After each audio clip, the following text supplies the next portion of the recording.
So I have several episodes that are in progress right now, and I really thought that one of those would be ready for tomorrow. Today is Thursday, I mean Friday, but they're not. And yet I can't just go dark this week because I have to release an episode to satisfy a piece of paper I signed several months ago. And I don't want to phone it in and just make some kind of garbage episode. So I had this idea that would extrapolate on this thing that happened in my thunderstorm episode where I made jasmine tea syrup, because some people responded to that. They thought that was a very cool idea.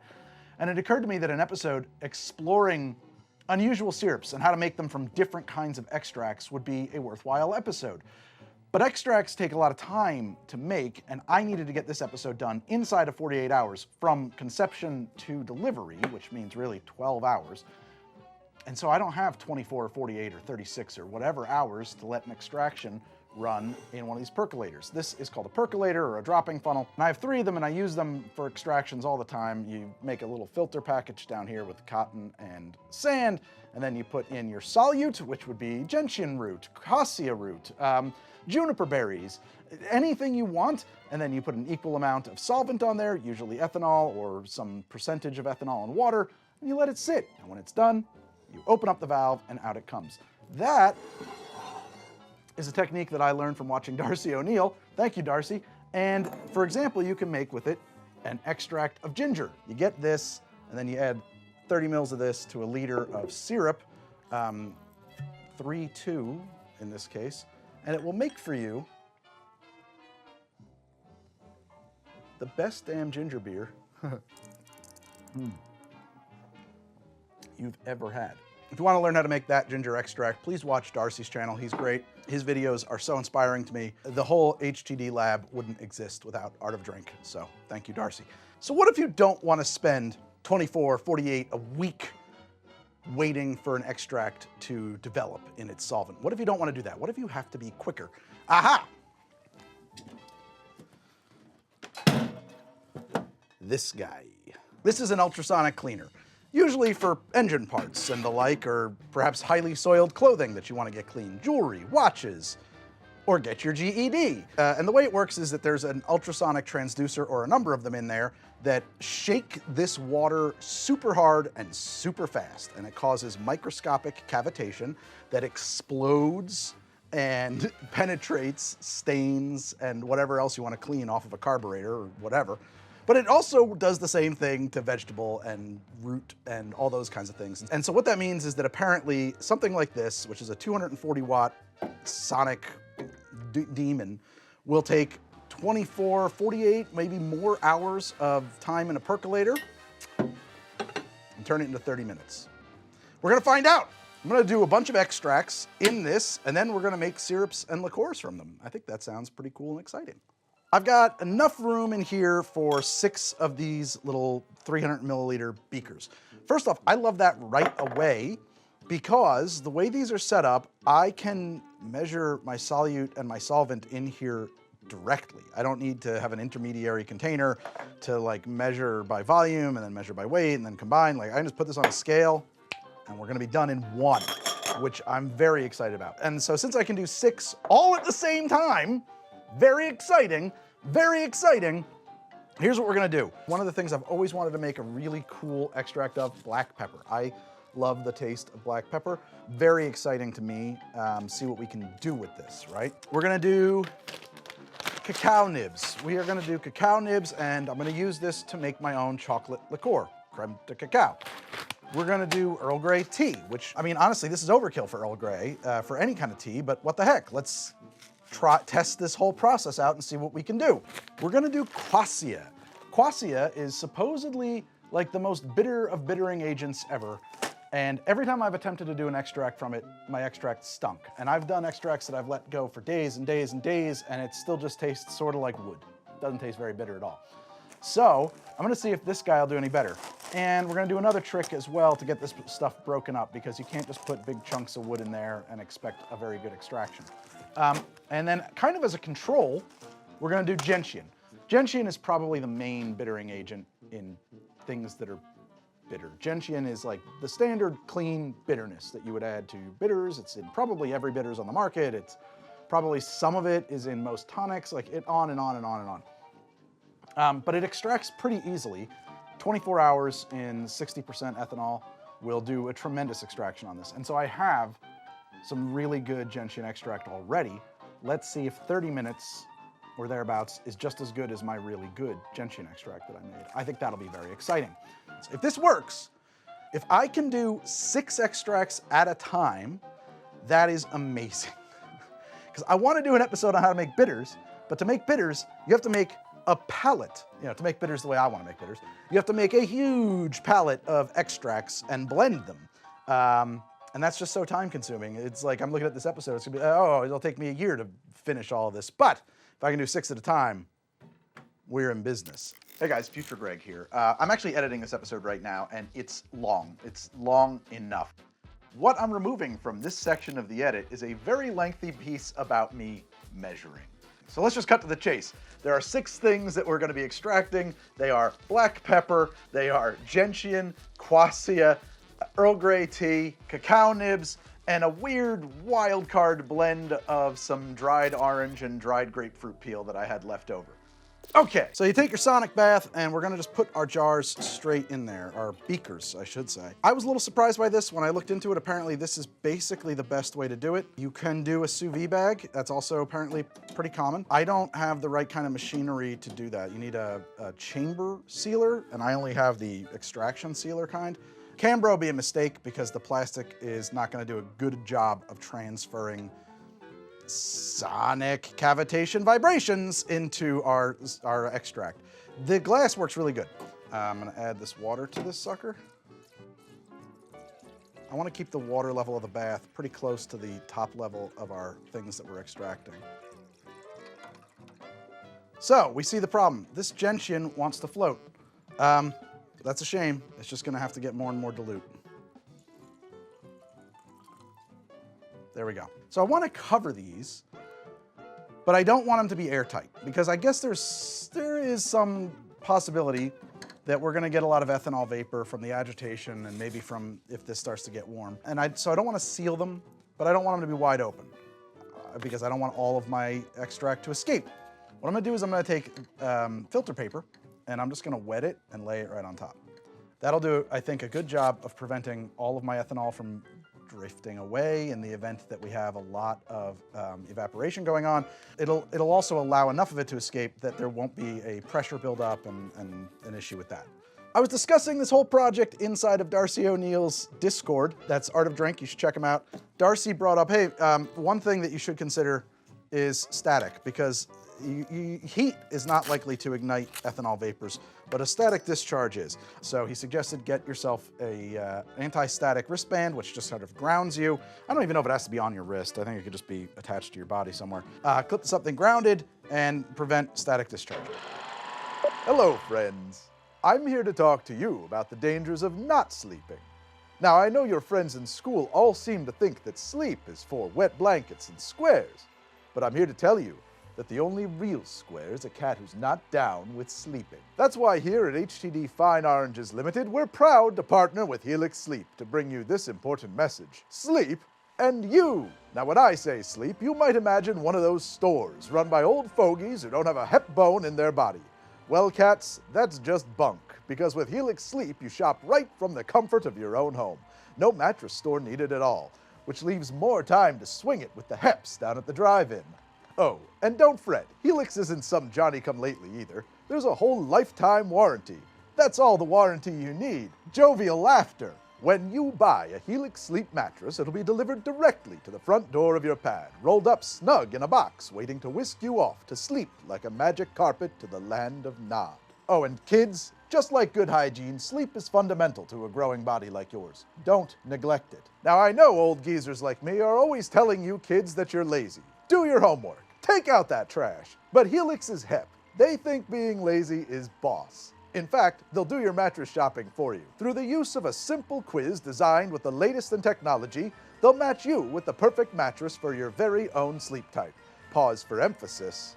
I'm a Midnight Lux. Now, I want to get serious for a minute here and rap with you. I know this not sleeping fad is sweeping the country, and some of you kids are hooked on not sleeping. It's got its claws dug into you deep.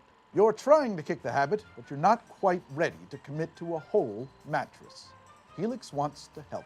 If you're just trying to dip your toes in, find out if sleep is right for you, Helix have mattress toppers with Glaciotex cooling technology, combinations of foams and microsprings, and mattress toppers with 3 support zones designed to help optimize spinal alignment. And I'm sure your health teacher has told you how important optimal spinal alignment is. By now, I'm sure you're all leaping out of your seats, eager to jump onto the brand new fad of sleep. Asking, how do we get in on this, Daddy-O? Well, I'll tell you. Visit helixsleep.com/howtodrink to take advantage of their President's Day sale exclusive partner offer and get 27% off site-wide. President's Day, it's your patriotic duty. And thank you again to Helix Sleep for helping us bring this important message to you. Sleep, it's cool. Let's fire this sucker up. I am told that these are insanely loud. I've never turned this thing on before in my life. I am told that they can be really loud. So almost certainly I'm going to turn it on and run out of the room and maybe grab my earplugs or something like that. There's a power switch over there. Let's hope it doesn't destroy my ears. We're going to just run it for 30 minutes. You ready?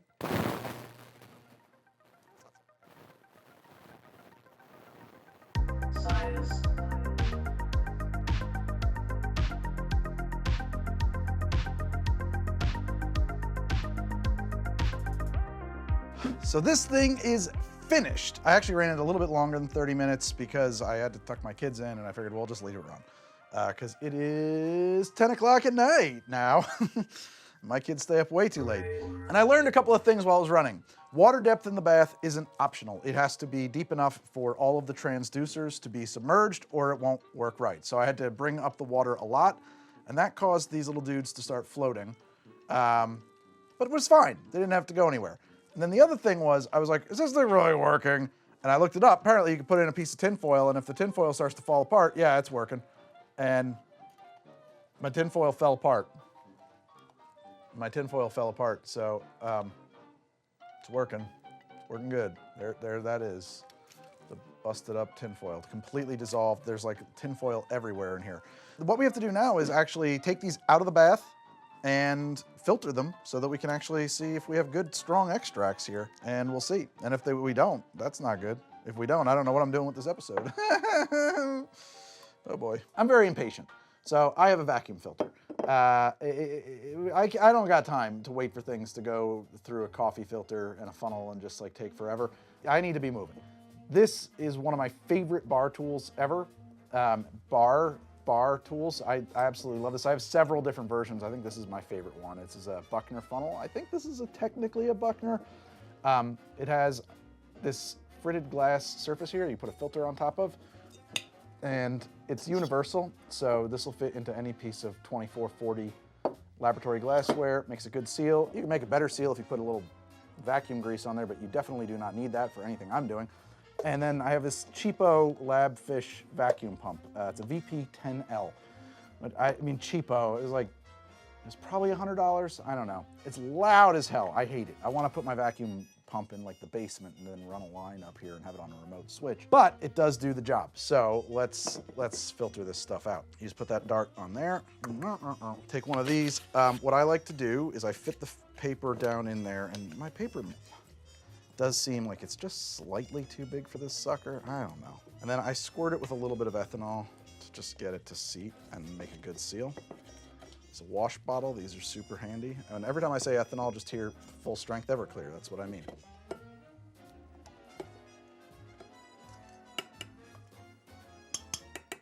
And then you just turn it on, and in a few minutes, we're all filtered out.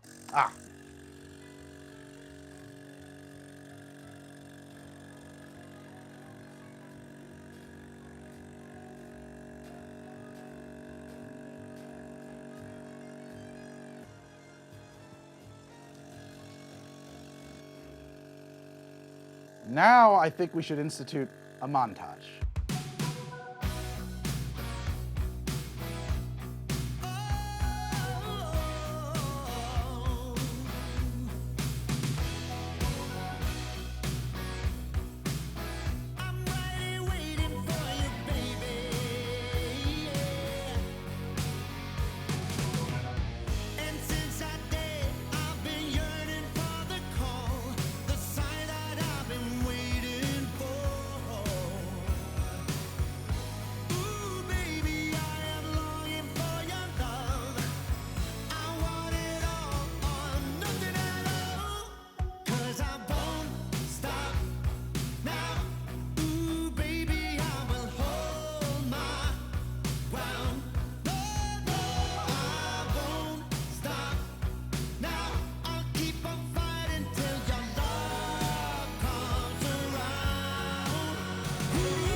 And that's the last one. That was the grapefruit orange mix. You know, let's see what it is, if it's any good. Okay, so this is the gentian extract we just made, which I'm pretty pleased with. That's pretty dark, actually. But this is one that I let go for a few days. And it is, it's dark. It is almost black. I mean, it has maybe even a tinge of green in the surface refraction area. It's hard to say. I mean, this is fine. This is fine, but this is way more intense for sure. What's the difference in taste? Well, the only way to do that is to probably just put a drop of each into some seltzer and see. This is extremely, you know, unscientific, but we're just kind of testing vaguely in the worst way possible, just to compare. Because even though this is significantly darker, you know, there might be just one drop. It might not actually be all that far off from each other, okay? So here's our Sonic Gentian. Oh, that camera shut down.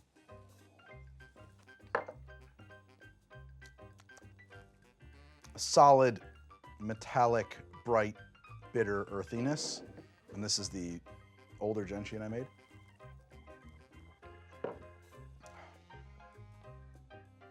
It's louder. It's definitely more intense than the, yeah.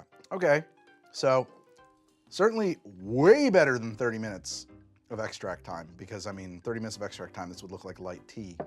So I'd say there's no question, the longer extraction on this one worked better. However, he tosses them both into the sink. Hi guys, Future Greg here again. So past Greg was working pretty late and very tired when he made that, and he completely forgot that in the process of balancing out those beakers and getting everything submerged, but also not floating too badly, he added an awful lot of ethanol to that gentian extract, making it something closer to 4-to-1 than even 2-to-1. This, being a 1-to-1 gentian extract, by nature is much stronger.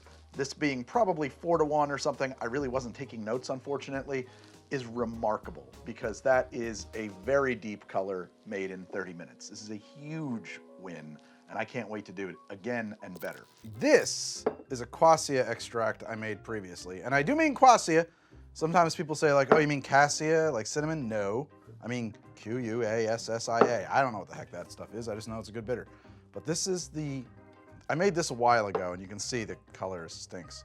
But this is the one I just made, and that's a much deeper extraction. Let's taste that, because I might finally get to figure out what this quassia bitterness tastes like. So here we go. This is Sonic Quassia.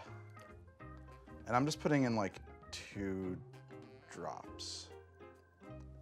And then I stir with the actual stick. Okay, very different from gentian. Definitely tasteable. A very dry, not biting, but earthy kind of bitterness. Woody, definitely woody. Definitely a little, I don't know what that is, how to describe that. And this is not the same at all. So in that case, without a doubt, the Sonicator, the Sonic extraction was way better, much deeper there. Let's keep going down the line. I just got to test what all these are before we can really play them. This one really interests me. This is the Sonic Earl Grey. Now you're gonna say, isn't that just tea? Is it though? I mean, look at this. It is pitch black and it is staining the glass. This is the darkest tea I've ever seen in my life. So to call that just tea, I don't think so. Pick up a little, just gonna put a couple drops in there, 2 of them. I don't know if that was on camera, it was. Just like Earl Grey tea though, I have a feeling this will taste weird without a little sugar. Oh, wow. Wow. I was not expecting that. That is so floral. I just want to put like the smallest amount of sweetness. Now I'm very interested in the way that, oh, that was too much. That's crazy tasting. Whoa.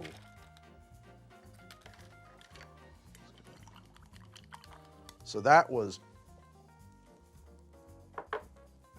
super floral. I mean, we're past, I guess that's what happens when bergamot is that concentrated. This tastes like flowers, like smelling flowers. Bergamot is bergamot is a kind of an orange. It's a very bitter orange. It's kind of an orange, but that is what makes Earl Grey taste like Earl Grey. They take black tea, and they toast it, and they add bergamot, and whatever else to it. And man, I'm in love with this. There's a drink that Audrey Saunders invented that I've done on the show at least once called an Earl Grey martini. She invented it to convince people to start drinking gin again. This was the old days of the early 2000s or 2010s, whatever. Her process in that drink involves taking gin and infusing Earl Grey tea into it. You just steep Earl Grey tea into some gin. It works really good, but I'm really interested in what this is going to let me do. We're going to make an Earl Grey syrup with that for sure, and maybe an Earl Grey liqueur, which sounds pretty cool. Oh my God, I adore that. It's so cool. So floral, so light, so fresh tasting. It has like these toasty, it's not bitter at all. It doesn't taste like oversteeped tea in the slightest. Now, of course, you put too much in there, but like there, a couple drops was amazing in there. The toastiness, toasty marmalade. Oh, it's lovely. It's just very lovely. It's floral. My first impression was rose, actually, which really threw me. That's why I was like, whoa, what? Sonic black pepper. This guy, I'm very excited about black pepper. That's all I can hear in my mind. Way too much black pepper extract, but that's okay. I put 3 drops in there. I mean, if it's what it should be, I mean, no loche either, which is nice. Sometimes with stuff like this, you get like a cloud. Wow, that is so neat. I can't wait to taste. Okay, so just really strong, wonderful black pepper tastes. There's a little bit of sweetness in that. Make a black pepper soft drink. What's this gonna be like? It's so cool. And you can do this with anything. I actually have a 1,000,000% better. That's awesome. I want to sell a black pepper soft drink. It's weird. I love it. It's so weird. This is really hard to describe. I don't know how to describe that flavor other than to say black pepper, but to like break it down beyond that into like, what are the individual components that make up black pepper? I don't know. I will say that sweetened and lengthened in seltzer, black pepper does a really cool dance. It's really cool, and it makes me wonder about using it in other cocktails, and I'm going to, because now I'm gonna have black pepper syrup. I just wanna show you. One day I was standing in my kitchen, and I was looking at some bananas that were getting a little old, and I just made an extract. I threw some banana flesh, banana peels, I think the peels are more important than the flesh, into a percolator with some ethanol and let it sit overnight, and I got this. And this, I've never used it, but it is so intensely banana. It's unbelievable how powerfully and naturally and wonderfully banana that smells. I don't really have a lot of need for a banana liqueur, but when I do, I will be making it with this. It's unbelievable, and it's the easiest thing, just get a percolator, a sonic bath if you want, and you can just look around and make extracts of anything. It's very cool. So we're gonna try the cacao now. Cacao. I'm just testing, just gonna put 2 drops in. Now, I don't know what I expect with cacao. But I was a little bit surprised by how red it was. I was expecting it to be much darker. My suspicion is that this one's gonna be a little disappointing. So, just my suspicion.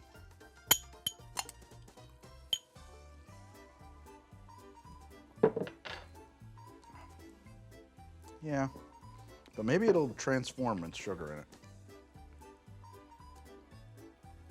But the truth of the matter is that this could easily be down to me not knowing what to do with cacao nibs. I just took them and tried it. I didn't really look into like, oh, what should I do with them? Should I crack them, toast them? I don't know. Just like, let's try it.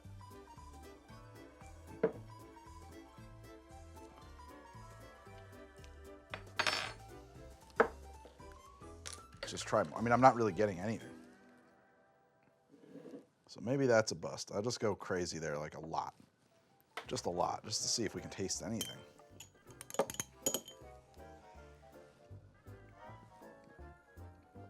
Oh, yeah. Okay. powerful chocolate flavors. I had to use more. Okay, cool. Whoa, wow. Okay, yeah, great. Okay, so we made a weak extraction of that. It's good though once you get to enough. That's really chocolatey and deep and wonderful. One left. We got to try. This is the grapefruit and orange. It's kind of a real wild card here, because I don't know if. I mean, I was just thinking, well, let's just try it. Let's see if we can do something with it. Maybe this could be the basis for an orange liqueur. Orange liqueur.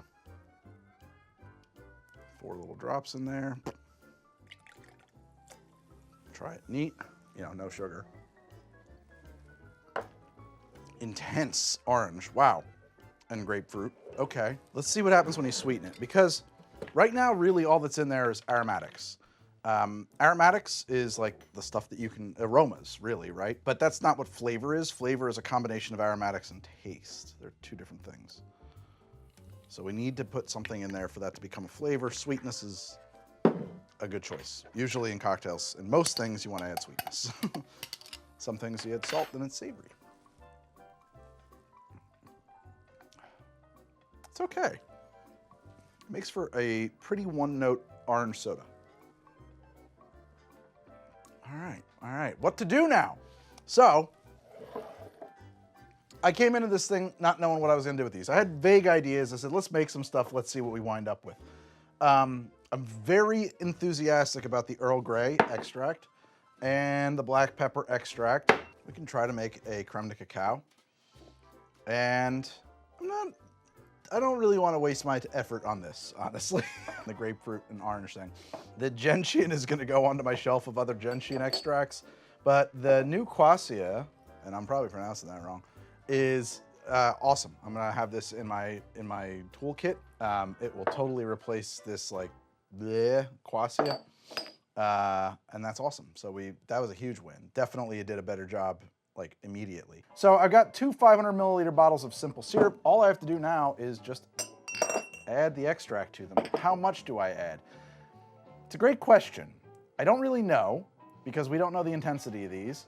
I can tell you that it could be all over the place. We're gonna go by taste. I mean, honestly, I probably should start with a milliliter, which would be 2 mils per liter.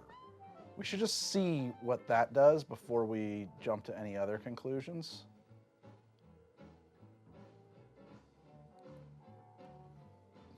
Because maybe that's it, and it's a really efficient syrup.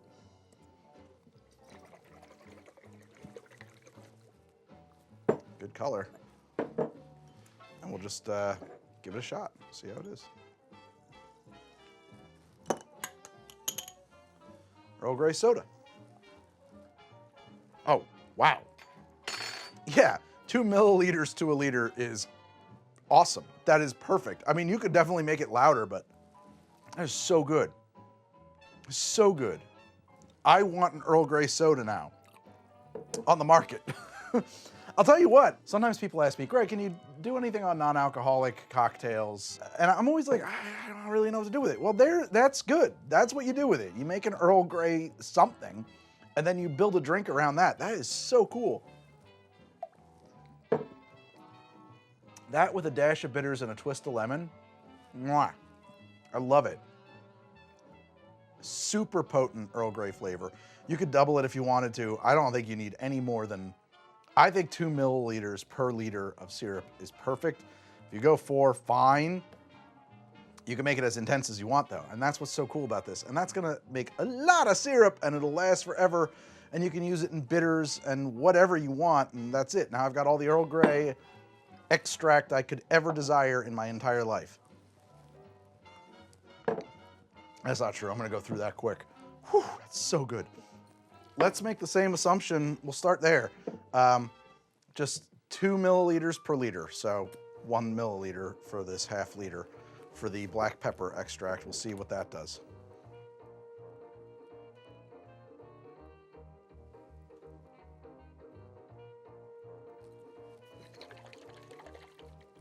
Okay. A little soda here.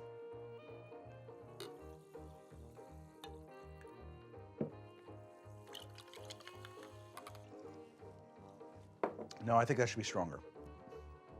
I think we have to go way up on that, which is funny. I would have thought that would be the stronger extract than Earl Grey tea, but you know, it's not. So that was 2 mils.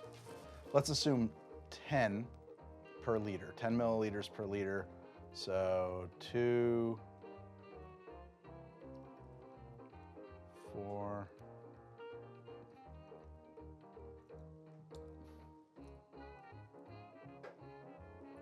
Okay, that's 10 mils per liter.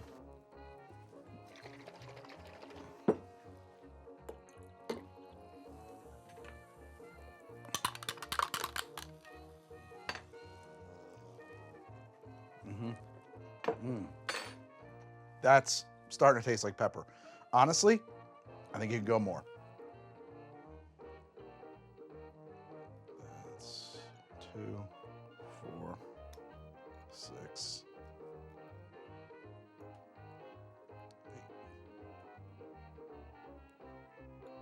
8. Okay, so that's 20 milliliters per liter.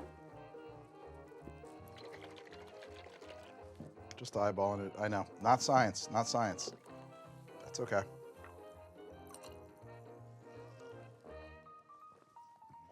That's what I want. Yeah.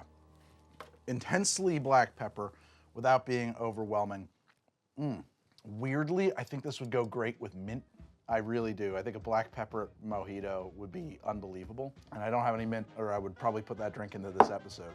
I'm not really super equipped in the lab to make cocktails. It's just not situated for that. So I don't really know what to do with any of these things I made yet. But how about a black pepper old fashioned? That's a crazy idea. And if you're gonna make a black pepper old fashioned, why not make it on one of our how to drink coasters? That's right. I'm so bad at this.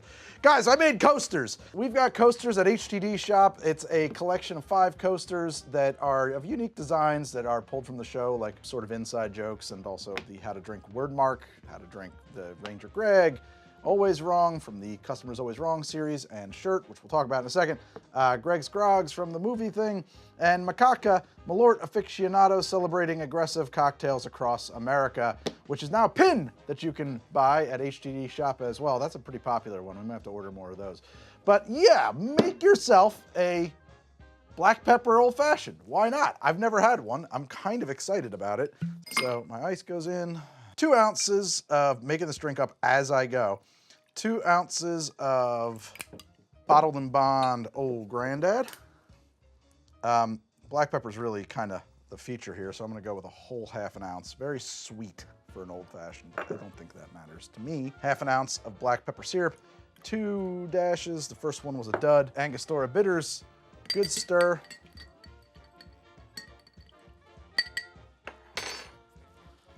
Pull an orange peel if your orange hasn't gone all bad.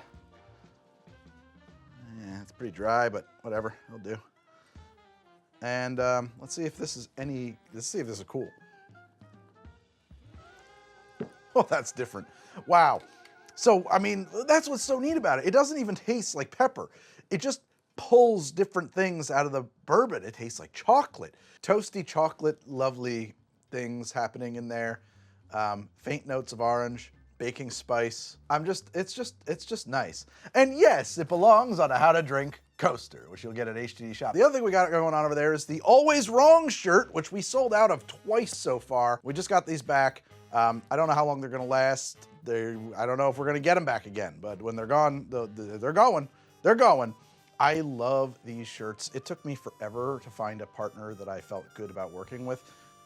These shirts are made entirely in the Carolinas from dirt to shirt. They grow the cotton, they spin it, card it, they weave it, they cut it, they assemble, they put it together, they dye it, they do everything. It's like inside of like a 300-mile radius. It's crazy to me that this even exists. It's a company called TS Designs. It's not screen printed. This is garment dyed. So this is inside of the fibers of the shirt. It will never come off, it won't flake, it won't peel. It's the Customer is Always Wrong shirt. Little inside, skull motif, because we do the skull with the receipts and everything like that. A little inside joke for you as a fan of the show. If you like the shirt, If you like the coasters or the pins, check out HTDshop.com. Finally doing some of that stuff in the ecosystem that is How to Drink. I'm doing my best here. I'm just hanging on by a thread. And if you love the show, please consider joining my Patreon. Patreon makes the show possible. Shirts definitely help. Watching on YouTube definitely helps, but it is absolutely 100% increasingly so Patreon that makes How to Drink continue to exist. Without it, it cannot continue to exist. And over there, you're going to get access to the HTD app that I built. You're going to get access to our incredible Discord community. There's a lot going on. I feel like I'm selling a lot right now. I'm done. If you love the show, check out the Patreon. If there's something over there you like, that's great. And if you like the shirt, pick up a shirt. Well, that was cool. Made like 6 extracts, and at least 4 of them are really cool. All of them came out way better than they should have in about 30 minutes of extraction time. I was very skeptical, I'm not gonna lie. I was pretty skeptical about the sonic bath when I looked into it. Having tested it, I'm gonna use it all the time. Every single one of those extracts would have taken me at least 24, if not 48 hours to make at that level of potency. And we did that in 30 minutes. I don't want to lose sight of that. That's huge. That's huge. And I could fit 6 of them at once in there. That's insane. So cool. These 2 syrups that we made are fun, but we could have done anything. This black pepper old fashioned is okay. I think that I want to try and make a creme de cacao, but you know what? I'm going to make that a patron exclusive. Patrons make the show possible. If you guys want to make creme de cacao with me and see how that goes, click the link, and I'll see you guys in the Discord when you join the Patreon. These syrups and other syrups like it will definitely be showing up over in the bar in the future, because I have some plans for that Earl Grey syrup and that black pepper syrup and whatever else I can rip to pieces in my sonic bath. So until then, though, I will see you guys next time on another HTD. Thank you very much for hanging out with me and making all of this possible.